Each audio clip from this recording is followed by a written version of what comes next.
herën e fundit që kemi folur në këtë studio ka qenë pas zgjedhjeve, diskutonim rezultatet e zgjedhjeve të 23 majit që bie, po bëhet viti në fakt. Flisim për politikë atëherë, për kalkulime politike, në thash dhe pat një periudhë qetësie, pastaj seanca e parlamentit, fotografia interesante e jotja aty, pasi ti je zgjedhur avokati i popullit aty edhe një buzëqeshje për opozitën. Nuk po të pyes për këtë më, se ti ke folur në media me sa mbaj mend për këtë gjë, po do të pyes për sfidat shumë të rëndësishme të detyrës se një njeriu që merr përsipër të mbrojë një popull, pra të jetë avokat i një populli që nuk ka fort dëshirë të mbrohet nga kjo elitë e korruptuar, se për këtë pjesë të dytë ne kemi folur shumë bashkë.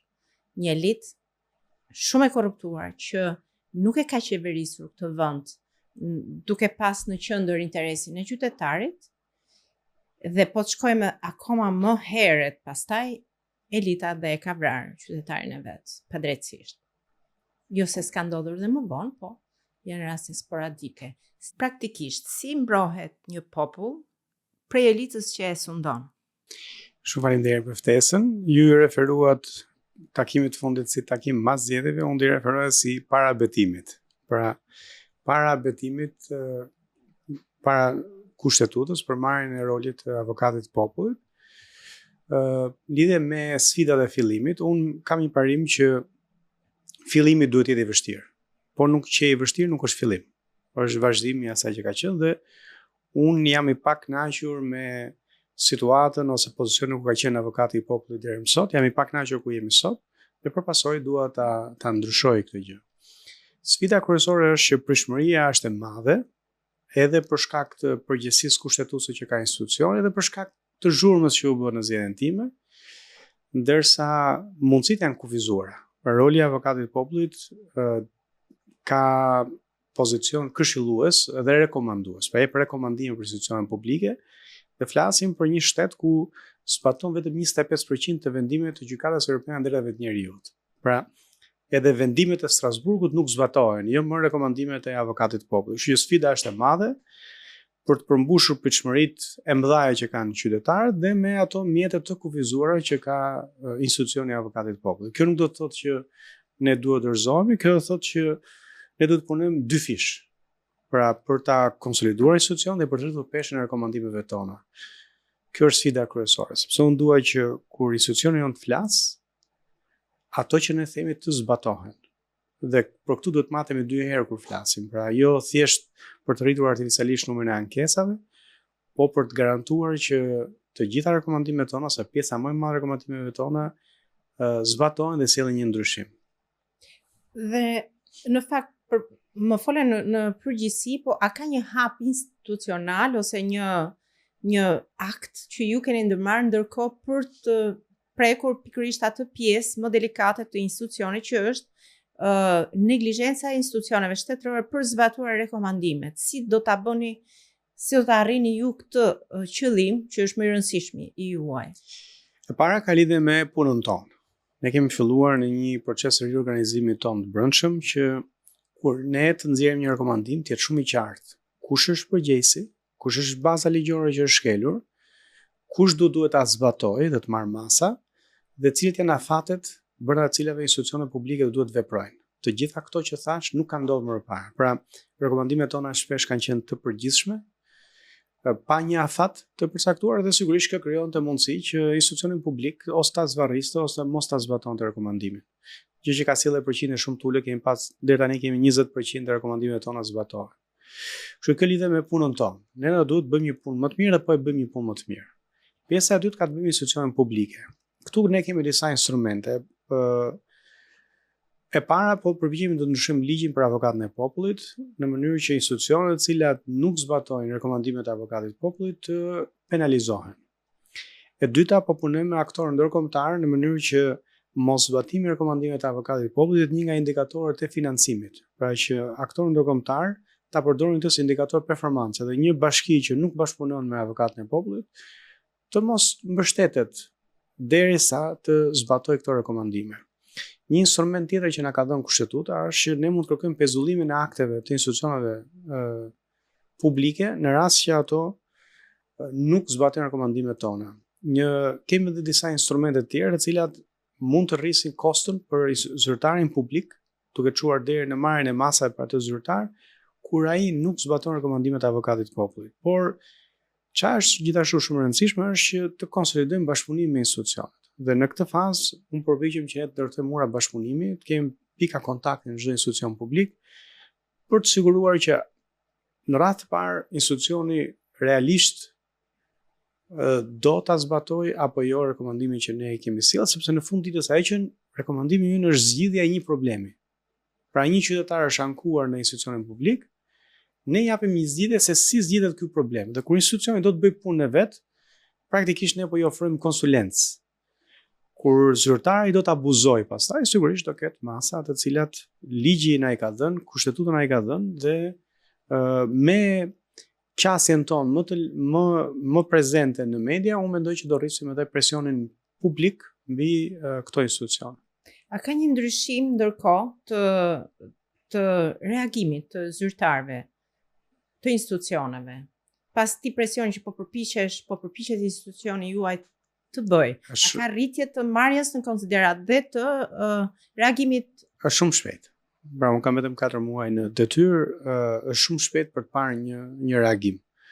Por jemi përpjekur të ndërtojmë ura komunikimi, kemi bërë takime me institucionet, kanë qenë bashkëpunuese, në ato institucione që jemi takuar kanë një pikë kontakti, kemi vendosur që komunikimi të jetë sa më i shpejt përmes emailit, në disa raste ne edhe negociojmë, për shembull në rastin kur për llogaritë të keq pensione, ka për llogaritë gabura të pensionit, shpesh në këtë rast i zgjidhim me ndërmjetësim, pa shkuar deri ke pjesa formale e një ankimi. Kemi raste që lidhen me disa bashki, komunikimi qenë më i shpejt. Në disa bashki të tjera nuk ka fare komunikim, dhe siç thash, po përpiqemi që të ezaurojmë fazën e parë të përpjekjes për të vendosur një bashkëpunim konstruktiv. Do kalojmë, besojmë në 6 muajin e dytë, në fazën e dytë të përshkallëzimit, sepse disa instrumente ligjore kemi. Në disa raste do t'i publikojmë rekomandimet dhe madje edhe do prodhojmë një instrument me institucione më problematike për të vlerësuar ato institucione që i shërbejnë mirë qytetarit dhe për të etiketuar ato institucione që nuk e bëjnë. Por është herët për të thënë që ka një reagim nga institucionet. Do të flasim për disa nga pikat e raportit që ju keni publikuar së fundmi, po praktikisht do të pyesja për një prej elementeve të ndikimit tuaj ose të rolit tuaj që është ajo e monitorimit të protestave të opozitës. Ti nuk ka shumë kohë që ke qenë vetë në opozitë, nuk mbaj mend edhe në protesta me siguri dhe një fatëshijen e dhunës policisë ndaj protestuesit, po edhe anasjelltas ndodh që ndodh, domethënë. Si është deri tani kjo balancë e shkeljes së të drejtave mes palëve në protestat e opozitës dhe si vepron institucioni juaj në këto raste për të mbrojtur qoftë qytetarin, po dhe një policë që dhunohet nga qytetari që E drejta për të protestuar është e drejtë kushtetuese, nuk është një privilegj që shteti ja jep qytetarit, është e drejtë kushtetuese që shteti thjesht ja njeh, ka për detyrim t'ja njohë. Roli i avokatit të popullit nuk është të merret me protestuesë të dhunshëm, se këto janë vepra penale. Aty është punë e prokurorisë e policisë ta dokumentojë dhe ta procedojë. Puna jonë specifikisht shkon tek monitorimi i punës së policisë si pjesë e administratës shtetërore. Pra, edhe përballë një protestuesi të dhunshëm, shteti do duhet të ushtrojë vetëpërmbajtje, policia do duhet të veprojë përmes protokolleve ligjore dhe të garantojë që të drejtat e protestuesve të tjerë që protestojnë paqësisht të sigurohen. Pra nuk mundet të ndërshkojmë të gjithë protestuesit sepse një grup i vogël apo një individ aty po shkel ligjin. Ai individ duhet neutralizohet sipas protokolleve ligjore, do mbaj përgjegjësi individuale për shkeljen e ligjit, por të tjerëve i duhet garantuar e drejta për të protestuar. Dhe ne jemi fokusuar te policia. Dhe ndodh kjo, a i respektohet në fakt e drejta e qytetarit për të protestuar dhe si reagojnë, si e keni parë ju reagimin e policisë shtetit në raport me protestuesit? Sa shkelje ka aty? Çdo protest, pa përjashtim, çdo protest që organizohet, ne kemi një grup monitorimi që monitoron të gjithë procesin deri pastaj në shoqërimet nëpër komisariate apo në qendra shëndetësore ku ne shkojmë, intervistojmë, monitorojmë. Dhe çka kemi vënë re është që ka pas një reagim pozitiv nga policia në fillim të mandatit parë, duke nga janari, shkurti, refuzonin ta jepnin dhe protokollin e përdorimit të gazit, për shembull, lotësiellës, apo intervistimin e fëmijëve pa prezencën e prindërve, apo mbajtje mbas orës 10, pra mos ndjekjen e protokolleve. Kjo ka ndryshuar për hir të vërtetës. Pra ka pas një reflektim pozitiv nga ana e policisë për ato rekomandime që ne kemi nxjerrë në muajt e parë të këtij viti. Problematikat mbeten, ne përpiqemi të bashkëpunojmë me policinë e shtetit që të drejtat edhe kur dikush shkel ligjin, të drejtat e tyre të garantohen, në veçanërisht të drejtat e të miturve. Pra, të mitur kanë nevojë për një trajtim special të veçantë për shkak të vulnerabilitetit që ata paraqesin dhe për shkak të kërkesave ligjore. Pra nuk mund ta trajtosh një të mitur njësoj si trajtohet një i rritur në rastin që ndalohet nga policia. Ka disa protokolle që policia do duhet i ndjekë. Me që jemi te policia, si është situata e trajtimit qytetarëve nëpër komisariate? A ka aty shkelje dhe a ka rekomandimet tuaj dhe si është kthyer përgjigja nga policia e shtetit? Problematikat, siç e thash, janë kryesisht mbi popullim të rajoneve të policisë. Për shembull, unë kam shkuar dhe kam inspektuar vetë rajonet e policisë. Nuk ka ngrohje, në disa raste nuk ka ndriçim, nuk ka ndarje të dhomave për grup mosha të ndryshme, pra për të miturit, ka vetëm një komisariat ka dhomë për shoqërime të miturve, nuk ka ndarje të mirë midis burrave dhe grave, megjithëse ka 2 dhoma, ato shpesh mbi popullohen, pra ka disa problematika që lidhen që nga kushtet në cilat janë këto komisariate dhe pastaj tek trajtimi, garantimi për njohjen e drejtave, kontakti i familjes, mbajtja mbas orës 10 për rastin e fëmijëve, intervistimi pa praninë e psikologut, problematika që thash, disa janë adresuar, disa ende nuk janë adresuar. Problemi më i madh, për nëse flasim për këtë sektor, është pjesa e paraburgimeve pastaj që aty jemi në kushtet e shkeljes së të drejtave të njerëzit, është një problematikë që ka ngritur Këshilli i Evropës, edhe është një problematikë që ka marrë një pjesë të mirë të raportit vjetor të avokatit të popullit. Në fakt, kjo problematikë, ose mua më duket, ndoshta e kam prit gabim, duket se ka marrë më shumë vëmendje kur u prekën ish zyrtar të lartë të shtetit shqiptar, të cilët janë prej kohësh, prej muajsh, po bëhen vite në paraburgim.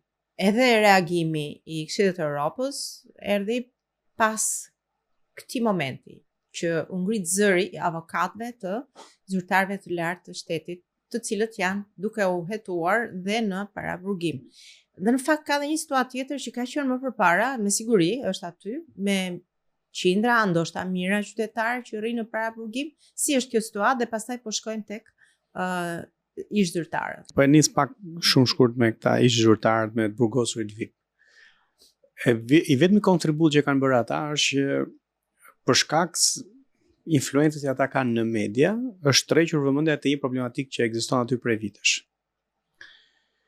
Dhe problematika është kjo.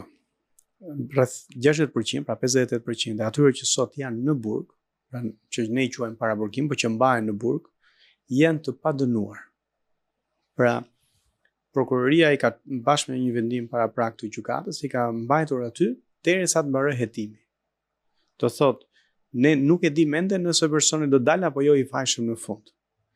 Dhe mbahet mesatarisht 250 ca ditë. Pra gati një vit, personi rri në burg pa qenë i dënuar.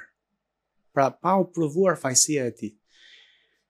Kjo është shkelje e drejtave të njerëzit kur përdoret si mas paraprake në mënyrë jo proporcionale.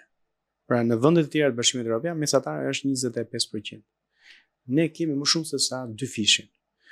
Që do të thotë, 6 nga 10 persona që sot janë në burg, prezumohen të jenë të fajshëm derisa provojnë pafajësinë.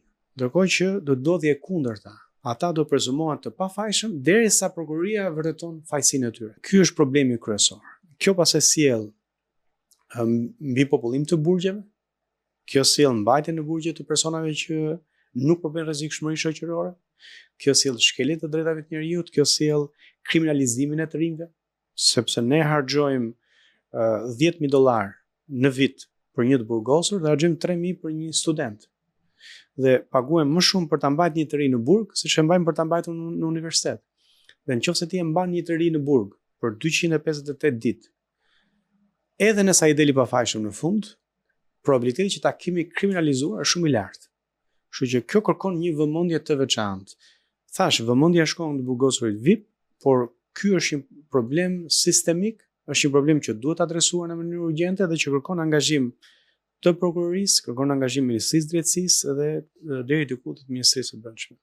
Tani po shkojmë te burgosurit VIP, të cilët kanë shumë pretendime edhe për rolin e avokatit të popullit.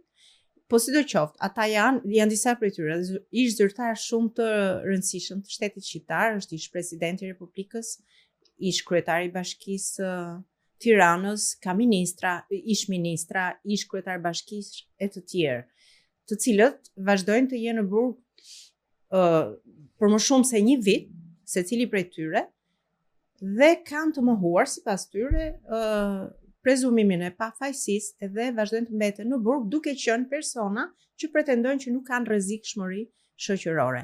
A ka bërë avokati i popullit raporte dhe rekomandime për secilin prej tyre dhe do doja të më jepje për secilin, paktën për Metën, Veliajn, Beqajn dhe tjerë për secilin raport për ta. Po, kemi bërë, sepse janë ankuar dhe janë trajtuar njësoj si çdo qytetar tjetër. Paraarsja ime, para se unë vija në detyrë, ka nxjerrë raporte për të 3 rastet, si për zotin Veliaj dhe për zotin Meta dhe për zotin Beqaj. Për mua nuk janë prioritet të burgosurit VIP, për mua janë prioritet ata të cilët nuk kanë një zë. Pra, të burgosurit të cilët nuk kanë as avokat, as media, as kënd që flasi për ta përveç avokatit të popullit. Kështu që për mua ata janë njësoj si çdo shtetas tjetër, madje kanë më pak nevojë për avokatën e popullit se ç'kanë qytetarët të cilët sot janë në burgje, por nuk marrin shërbim shëndetësor. Ne kemi patur një rast kur monitorojmë, se ne monitorojmë në mënyrë të paparalajmëruar burgjet, kishte 2 muaj që nuk takonte dot kardiologun. Ndërkohë që do duhet brenda 2 javë maksimumi ai të ketë një akses te kardiologu. Tani kjo mund duket si çështje procedurale, por që nga fundi janari deri në fund prillit kanë humbur jetën 5 persona në burgjet shqiptare, 2 prej cilëve nga arresti kardiak. Pra, shqetësimi është për personat që nuk kanë akses tek shërbimi shëndetësor, persona me probleme shëndetësore mendore që mbahen në institucione të vogla zënimit vetë që shkojnë nëpër spitale, të moshuar që mbahen në kushte jo dinjitoze, ku trajtimi i tyre është degradues.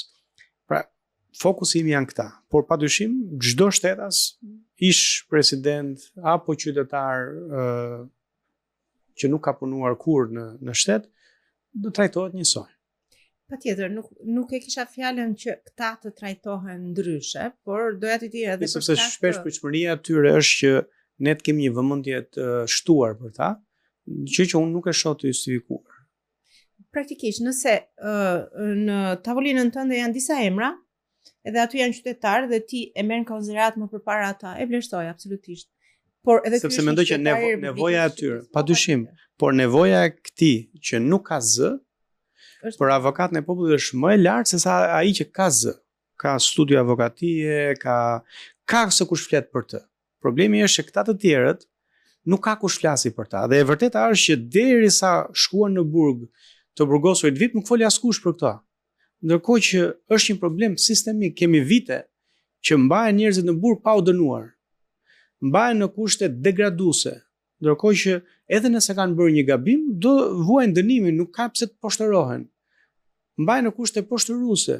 Kështu që fokusi do të jetë për këta sepse këta nuk kanë zë. Pra prioriteti si thua, por padyshim do të trajtojmë, i kemi trajtuar njësoj si çdo shtetas tjetër dhe kanë dalë rekomandime të cilat janë publike sot për trajtimin si të zotit Velia dhe zotit Meta dhe zotit Beqaj. Më the pak më lart që paraarsja ime ka qenë për të vizituar në kushtet ose problematikën në paraburgim tek të burgosurit VIP. Nuk keni qenë ju ose nuk ka ardhur koha apo do të shkoni më vonë për të vizituar për gjitha ankesat që ata kanë edhe për institucionin tuaj? Siç e thash, nuk janë prioritet im. Ne kemi një seksion që monitoron burgjet. Unë kam inspektuar komisariati numër 1, ku është komisariati që ka një dhomë për të mitrurit. Atë e kam inspektuar që ditën e parë, sepse prioriteti im janë qytetarët pa zë, janë të mitrurit, janë të moshuarit, qytetarët cilët pa ndihmën e avokatit popullit, ndoshta askush nuk do kujtojë për ta. Më fole për kushtet jo normale dhe të papërshtatshme për qytetarët që janë të paraburgosur atje dhe që nuk kanë zë. Dhe me siguri ke bërë raporte dhe keni çuar rekomandime dhe pritet zgjidhje ndoshta me shpresë, por a kanë të njëjtën problematik këta të burgosur VIP, se shpesh në media është folur edhe për një trajtim jo dinjitoz të ish zyrtarëve të lartë të shtetit shqiptar, siç është ish presidenti, edhe qoftë Meta, qoftë Velia, qoftë Beqa ose dikush tjetër që është aty, kryetar bashkish, drejtorish e tjerë, se janë dhe shumë. Kemi nxjerrë rekomandime për të gjitha rastet. Dhe ka. Janë gjetur shkelje. Paraardhësia ime ka gjetur shkelje. Qoftë për trajtimin e zotit Veliaj, qoftë për trajtimin e zotit Meta, qoftë për trajtimin e zotit Beqaj. Prej kohës që ke ardhur në krye të... Një nga problematikat është, për shembull, zoti Beqaj ka ngritur këtë, është aksesi tek dosja vet personale.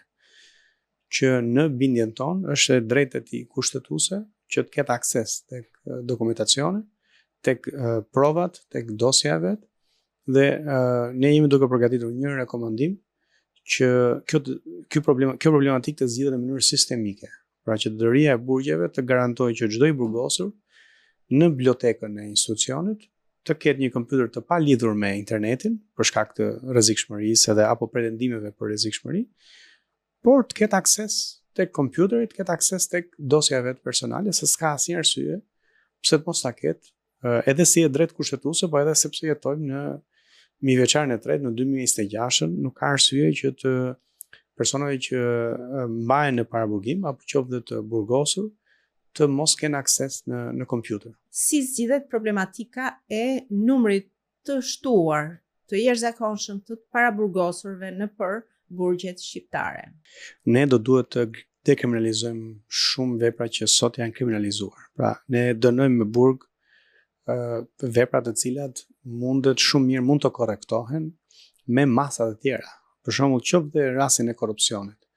Mendoj unë, nëse incentiva për të kryer një vepër penale është fitimi ekonomik, është më efektive konfiskimi i pasurisë së vjedhur se sa mbajtja në burg. Sepse me të drejtë, shumë njerëz fillojnë dhe shohin se sa është paguar dikush për vitet e burgut, praktikisht. Kështu që do ishte më efektive kjo metodë se sa burgosja, edhe nga pikpamja e rikthimit të shoqërisë së asaj pasurie që është vjedhur. Ka vepra të tjera të cilat kanë bëjmë me lidhjen e energjisë elektrike në mënyrë të parregullt, apo evazioni fiskal që bën biznesi i vogël që nuk kapset përfundon me burg. Vepra të cilat nuk përbëjnë rrezikshmëri shoqërore, të cilat në vende të tjera i ndëshkojnë nga forma nga më të ndryshme. Po këtu po flasim për dënimin final. Problematika këtu është që ata mbahen edhe kur nuk janë dënuar. Pra edhe gjatë kohës së hetimit mbahen në paraburgim. Tani, për ta shpjeguar për qytetarët që ndoshta nuk janë shumë familjar me sistemin penal.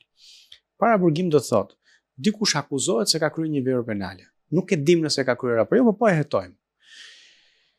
Gjatë kohës së hetimit, personi mund të ndiqet në gjendje të lirë, mund të ndiqet në arrest shtëpie, mund t'i vendoset një mjet, siç janë këto bryzyliqet që tregojnë se ku ndodhet në territor, në mënyrë që të mos largohet, i merret pasaporta që të mos lejohet të udhtojë jashtë nga rreziku i arratisis apo largimit, dhe mund të mbahet në burg derisa të mbarojë hetimi. Rastet kur personi mund të mbahet në burg do të jenë përjashtimore. Pse? Sepse mbahet në burg pa mbaruar akoma hetimi, ose sepse përbën rrezikshmëri shoqërore, pra është dikush që ka vrarë dikë. Ne nuk mund të presim sa të mbarojë hetimi, sa i mund vrasë persona të tjerë. Mund të ketë rrezikshmëri që largohet, pra ata ratiset, dhe asnjë nga këto mjete të tjera nuk është e përshtatshme, ose mund të ketë rrezikshmëri që të prish provat. Dhe përpasoj prokuroria nuk arrin dot më të gjejë fajësinë sepse janë prishur provat. Po nuk u vërtetua një nga këto të treja, nuk ka arsye që personi të mbahet në burg. Tani un kam parë raste të personave të cilët mbahen në paraburgim sepse janë ndaluar ndërkohë që kanë konsumuar më shumë alkool se sa ç'është e lejuar. Është bërë vepër penale? Dakord. Makina i është hequr, i është sekuestruar, patenta i është hequr. Çfarë rrezikshmërie ka ky person që ta mbash në paraburgim derisa të mbarojë hetimi? Nëse në fund gjykata vendos burg, është vendimi i gjykatës. Edhe për atë unë mendoj që në disa raste është egzageruar, po është vendimi i gjykatës. Po gjatë hetimit pse e mbajnë burg? Dhe këtu rritet rrezikshmëria që të kemi korrupsion, sepse presioni mbi prokurorinë pastaj është më i lartë që këta persona të paguajnë që të ndiqen në gjendje të lirë. Kjo është pra nisemi për zgjidhur një problem dhe prodhojmë problematika të tjera.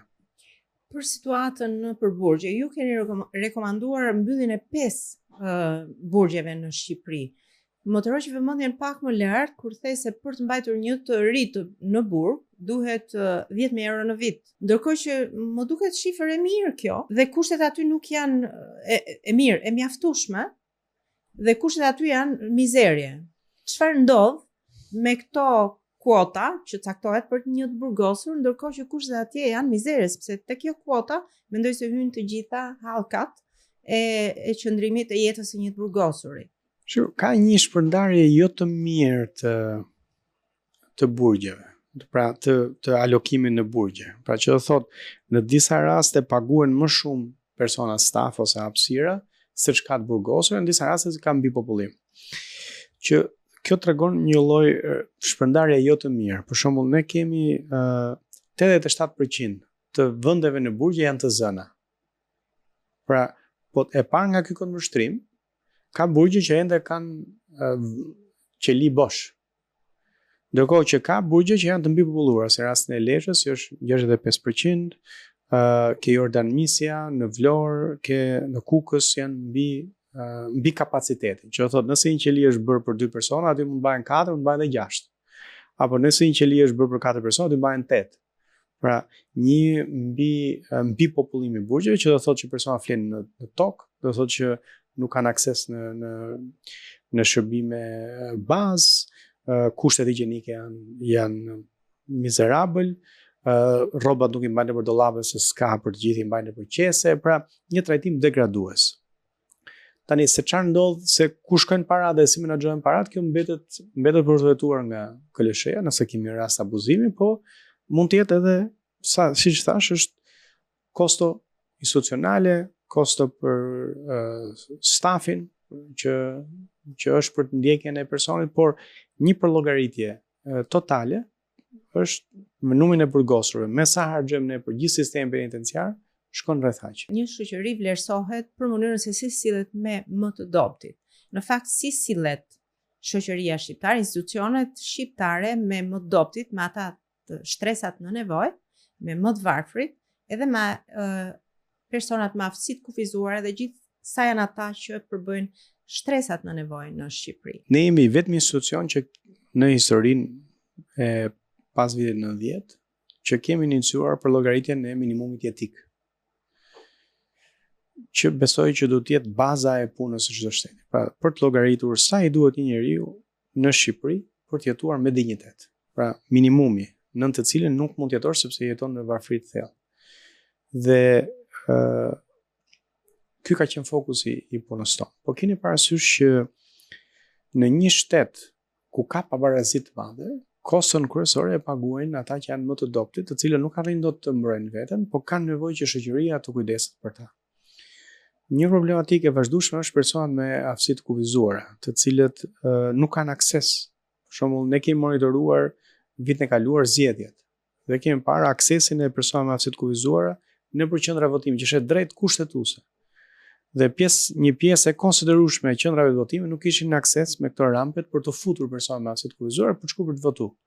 Çfarë bën dhe më shqetësuese këtë është që ato janë shkolla. Pra persona me aftësi të kufizuara nuk shëndet as në shkollë. nuk hypi dot në atë buz. Dhe një shoqëri nuk matet me si trajton më të fortin, se i forti ja del ta imponoj shtetin. Një shoqëri matet me si trajton më të dobtin. Ne po flisim për burgjet. Ne kemi sot në për burgje persona me aftësi të kufizuar, të verbër, persona që kanë kufizime të tjera fizike, të cilët mbajnë në burgje pa një shoqërues. Dhe aty diskriminimi është dy fish, vështirësia është dy fish. Vërtet mund të ketë shkelur ligjin, por nuk mund të trajtosh në një sjellje degraduese. Për shembull, një person i verbër që mbahet në burg do duhet të ketë një shoqërues që ta orientojë për të kryer nevojat bazë. Dhe kjo është përgjegjësia e institucioneve publike. Dhe ka të verbër? Po ka. Ka të verbër të cilët, si më thënë, mbështeten nga të burgosur të tjerë, sepse nuk i është garantuar mbështetje, nuk i është garantuar një plan masash për këta persona, që është përgjegjësi e institucioneve publike, është përgjegjësi e drejtorisë përgjithshme, burgjeve, Ministrisë së Drejtësisë. Shumë abuzime thuhet ose komentohet se ka, shumë akuza, shumë denoncime në media për sistemin shëndetësor dhe trajtimin e qytetarëve nëpër spitale edhe nëpër qendra shëndetësore. Çfarë ka vënë re avokati i popullit në sistemin shëndetësor në raport me qytetarët, me shërbimin që duhet t'u jap qytetarëve shëndetësisë falas, siç dhe ne pretendojmë se e kemi. Shëndetësia është sfidë e madhe për çdo shtet. Unë kam jetuar në Britani, kam jetuar në Francë, është sfidë edhe për këto shtete të zhvilluara. Megjithatë, kjo nuk është justifikim për asnjë shtet që të mos garantojë shërbim shëndetësor bazë për qytetarët e vet. Nga inspektimet që ne kemi bërë në vitin 2025, ne kemi përgatitur edhe një raport të veçantë për urgjencat e ambulancat që do ta publikojmë së shpejti. Ne kemi vënë re disa problematika. E para ka të bëjë me mungesën e personelit, sidomos jashtë Tiranës, pacientët shpesh nuk marrin shërbime bazë në spitale rajonale dhe ose orientohen drejt Tiranës ose vinë vetë drejt Tiranës, si e vetja mënyrë për të marrë shërbime bazë. Gjë që pastaj sjell mbi ngarkesë të spitaleve në Tiranë. Ju thatë shëndetësi falas dhe është shëndetësi falas, po shpesh raportohet që nuk është falas. Pra qytetari shkon dhe duhet të paguajë. Të paguajë në dorë, mjekët, të paguajë. Vinë denoncime për këtë? Ka pasur raportime gjatë inspektimeve. Sigurisht kjo është vepër penale, nëse ne konstatojmë raste të tilla i raportojmë në prokurori, por perceptimi përgjithshëm i pacientëve është që shpesh nuk e marrin dot shërbim pa paguar. Sigurisht ka edhe pavione spitale ku ky fenomen është minimal, ku punohet me ndershmëri. Ka pacient të cilët raportojnë për raste të tjera ku pritshmëria është që nëse nuk paguan, nuk do të marrësh shërbim shëndetësor, megjithëse flasim për spitale publike. Pra, është një problematikë që vazhdon të mbetet megjithëse ka pasur ndërhyrje, ka pasur masa që janë marrë. Problematikë tjetër është medikamentet e rimbursueshme. Ka pacient me sëmundje kronike, të cilët nuk ju garantohet barnat, nuk i garantohen nga spitali, nuk i garantohen në mënyrë të vazhdueshme. Dhe këtu hym pacientët që vuajnë nga sëmundje onkologjike, diabetike apo persona që kanë sëmundje të veçanta. Shpesh zinxhiri furnizues me barna këtu dështon. Sepse dështon mbetet për tu parë. Ne padyshim fokusohemi ke drejta për jetën dhe drejta për trajtim shëndetësor, por është dhe punë edhe kontrollet lartë shtetit, e prokurorisë, institucionet tjera për të parë nëse ky dështim vjen si pasojë kapacitetit munguar financiar, s'kan para, keq menaxhimit apo e korrupsionit. Mbetet për tu parë. Po rezultati final është qytetarët ankojnë sepse nuk garantohet gjithmonë pajisja me medikamente, megjithëse ju takon me ligj. Një problematikë e veçantë është shëndeti mendor. Trajtimi i personave me probleme të shëndetit mendor është shumë problematike, ndoshta për mos përdorur një fjalë tjetër. Është sfidë, padyshim është sfidë për shtetin, kërkon investime në spitale, kërkon investime në stafin mjekësor, por është përgjegjësi shtetërore.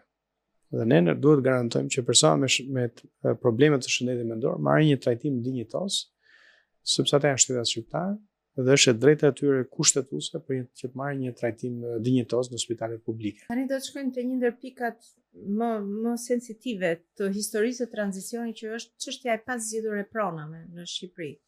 Është e gjatë kjo histori sa ajo e tranzicionit dhe ka prodhuar drama, ka prodhuar shifra kriminaliteti e tjerë. A ka raste, Endri, që për gjatë kësaj kohe që ti je në krye të institucionit, se po të flas me ti. Patjetër. A të ka ardhur një rast, a ke diçka për të ndarë nga këto histori dramatike të betejave të qytetarëve shqiptarë për të marrë pronën e tyre, që shpesh ndodh të shohin se mbi pronën e tyre ndërtohen resorte nga oligark, ndërsa qytetari vazhdon të qëndrojë pas dyreve të gjykatave në procese të pafundme për të marrë të drejtën e pronës vet, të mohuar po nga shteti dikur.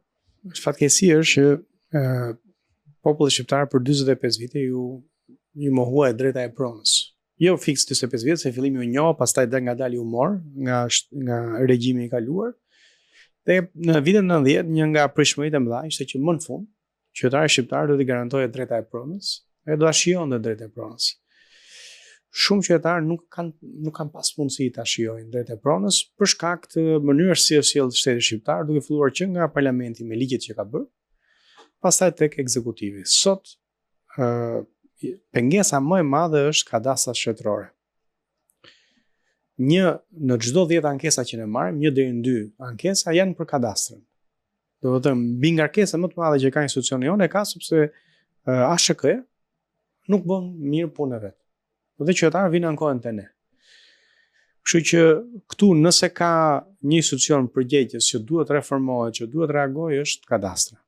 Tani unë mora një rast këtu sepse dija që do flisim për këtë çështje. Mora rastin e familjes N nga periferia e Tiranës. Ka pas tokë bujqësore konfiskuar që në 46 dhe sot ka 4 trashëgimtar. Tani shiko pak kronologjinë. Në 96 kanë aplikuar për kthim pronësh. Në 2007 u mor vendimi i parë që ja njeh pronësinë, por toka është e zënë me ndërtime informale. Në 2019 ATP-ja nxjerr vendimin përfundimtar, i thotë do marrësh kthim të pjesshëm dhe do kompensohesh për pjesën që të është zënë.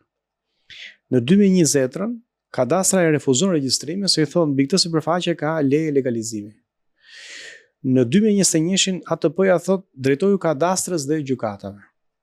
Në 2022 deri në 2025 kanë bërë padi, ka shkuar çështja në apel, ka vendime të kundërta dhe ka perëndime të reja të trashëgimtarëve, sepse në 30 vjet kanë humbur jetën ata që kanë qenë më parë, kanë dalë më shumë trashëgimtarë më vonë.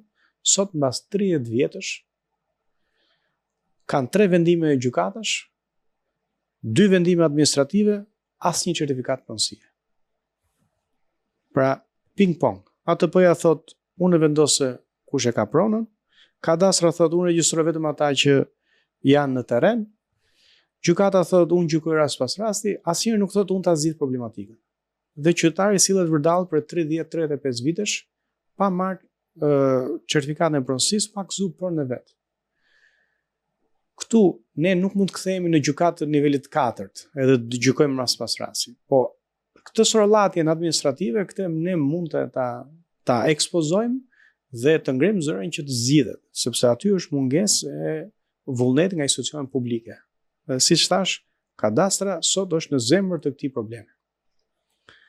Shpresoj që me presion publik dhe me përgjegjësi institucionale të drejtuesve të rinj të ASHK-s të ketë një reflektim, sepse po ju mohojmë 2 brezave të drejtën e pronës. Iku brezi i parë, tani dhe brezi i dytë nuk u arrin dot të gëzojë pronën e vet, plus për ato probleme që thatë ju, probleme që lidhen pastaj me konflikte, që kanë çuar deri në vrasje, që kanë çuar në irritim, që kanë çuar në degradim të situatës, por edhe për hir të integrimit evropian. Në themel të integrimit të Shqipërisë në BE do të jetë stabiliteti i të drejtave të pronës. Si mund të investosh nëse nuk e di kush është pronari real i tokës? Si mund të ketë zhvillim një vend nëse nuk është e qartë e drejta e pronësisë, nëse nuk ka një stabilitet e drejta e pronësisë? Në themel të këtij sistemi që zgjedhën në 1990 është e drejta për të gëzuar dhe për të shijuar pronën tënde. Dhe një pyetje të fundit që e kam pak a shumë në vimësi që lidhet me shtetasit shqiptar të pushkatuar nga regjimi komunist që janë të zhdukur sot, sepse siç dhe kemi diskutuar në një intervistë tjetër, kur një shtetas shqiptar pushkatoi nga shteti vet, familja e humbis edhe të drejtën për ta marrë trupin dhe kështu janë me mira të zhdukur, të pagjetur. Ka një institucion që është autoriteti dosjeve që ka një raport, ka punuar prej vitesh për të gjetur vendet ku supozohet bazë dëshmime se disa prej tyre janë varrosur. Por ka një pengesë të vazhdueshme 35 vjeçare nga institucionet e shtetit shqiptar përgjegjëse për të lejuar nisjen e zhvarrimeve. Pra ka një brez, 2 breza që nuk kanë më mundësi të çojnë lulet e prindrit dhe po ikën ky brezi që kishte po e humb shanset se po ikin dhe ata dhe niprit të çojnë lule në një vend ku është të supozoj që është varrosur gjyshi i tyre ose gjyshja ose e afërmi tjetër. Çfarë është një shoqëri që e vret qytetarin e vet, nuk ja jep trupin familjes dhe pastaj nuk e lejon familjen që ta kërkojë dhe ta gjejë atë. Kjo është një çështje jo vetëm sentimentale, është edhe kushtetuese. Janë 6.000 njerëz janë ekzekutuar, të cilët nuk kanë një varr sot, janë ekzekutuar nga regjimi komunist. Sot nuk kanë një varr.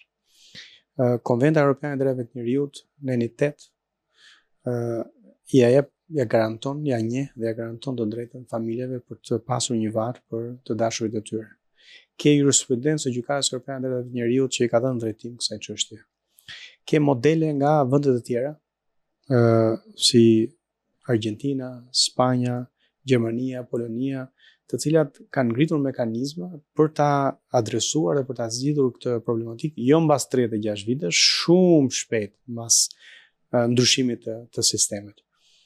Çka ka ndodhur në Shqipëri është që ka një ngërç midis autoritetit të dosjeve, i cili ka bërë një punë të shkëlqyer, pra i ka identifikuar, i ka evidentuar, pra dihet ku mund të jenë, prokurorisë që nxjerr pengesa dhe Ministrisë së Drejtësisë. Unë si avokat i popullit jam vënë në dieni rishtazi për këtë problematikë nga një takim që kam pasur me shoqatën e personave që kanë vuajtur nga krimet e komunizmit dhe përpiqemi që të vendosim pa të luajmë rolin e ndërmjetësuesit midis këtyre institucioneve që të ketë një zgjidhje sa megjithëse shumë vonë, po më mirë herët se sa vonë. Argumentet e prokurorisë për mendimin tim nuk qëndrojnë.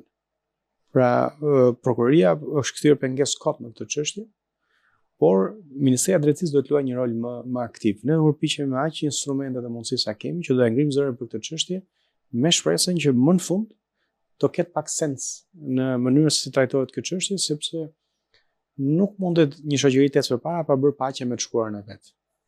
Unë mendoj se, ose mua më duket se është, dhe kam gjithë të drejtën të mendoj se kjo është e qëllimshme, sepse nuk janë disa pengesa, nuk shpiken pengesa për të ndalur një proces që është i rëndësishëm për të shkuar deri në fund. Po, a ka raste kur persona të familjarëve të zhdukur kanë paditur në gjykata ndërkombëtare dhe a ka në Shqipëri, në institucionet shqiptare, vendime për të zbatuar prej tyre në këtë fushë? Nuk kam ndjeni, ne do ta ndjekim si çështje. Nëse do jetë nevojshme që ne ta çojmë përpara qoftë edhe si një drejt kushtetuese, duke adresuar gjykatën kushtetuese, padyshim që kjo do jetë një nga instrumentet që mund të ndërmarrim. Unë besoj që me pak koordinim dhe me presionin e nevojshëm publik, do ketë një zgjidhje kjo çështje, sepse nuk shoh arsye, të paktën jo ligjore, pse prokuroria do duhet ta pengojë procesin. Në spektri i angazhimit tuaj si institucion edhe grupet të cilat do duhet t'ju shkonin në ndihmë janë të shumta dhe ne nuk i ezarojmë dot në një intervistë. Unë falenderoj që ishe për disa nga pikat më kryesore të raportit dhe shpresoj që të jemi përsëri në çështje të tjera ose momente të tjera raportesh të avokatit popullit. Unë i falenderoj shumë për hapësirën dhe ju përgëzoj për profesionalizmin, është gjithmonë kënaqësi intervista me ju. Faleminderit.